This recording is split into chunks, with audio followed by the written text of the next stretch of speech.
Oh, ito Koy. Ito yung buong bahay. Ayan. Gate lang talaga yung papalitan dito. Tapos pintura kaysa may. Pero yung foundation nito matibay. Ito yung papunta sa isang pintuan sa likod. Sa may dirty kitchen. Ito. Bintana ng salas. Ayan. Papunta yan sa dirty kitchen. Hindi pa napapaano na may-ari. Ayan doon yung dirty kitchen. Pwedeng tanggalin lahat yung mga puno na yan.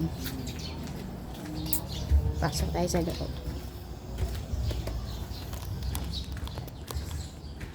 Yan. Yan lang ang mga palitin. So, ito yung buong salas. Ito yung taas. Ito yung kwarto dito sa baba. So, ayan. Room. May sariling CR.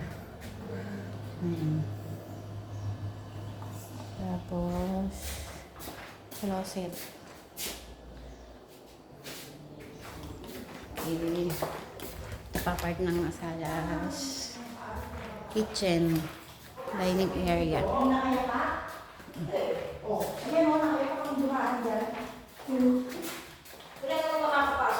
Dirty kitchen. Ito CR. CR. Asan ilaw? Ito may lababo na dito. Ito dito. Yan. Na.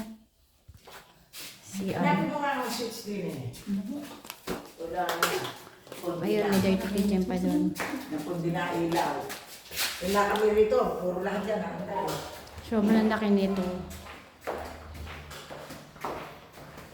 Nakita ko sa taas.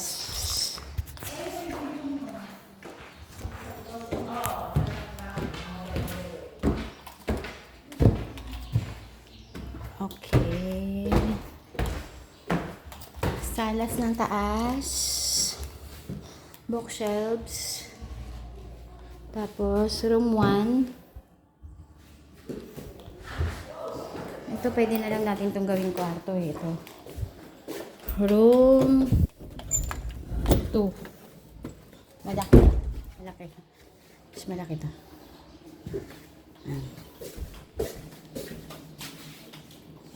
May closet na. May mga shelves din. Room 3.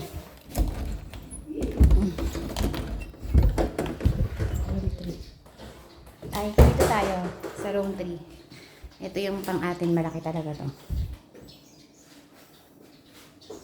Kung kukunin mo to. Tapos, sara ko ha.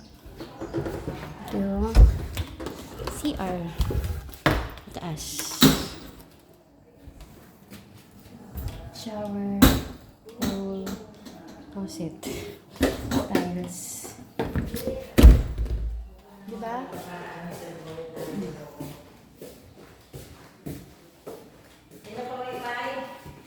Ayan yung baba.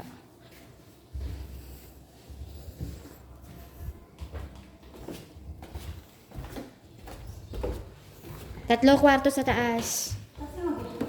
Hindi kwarto yun. Playroom. Tatlo ba?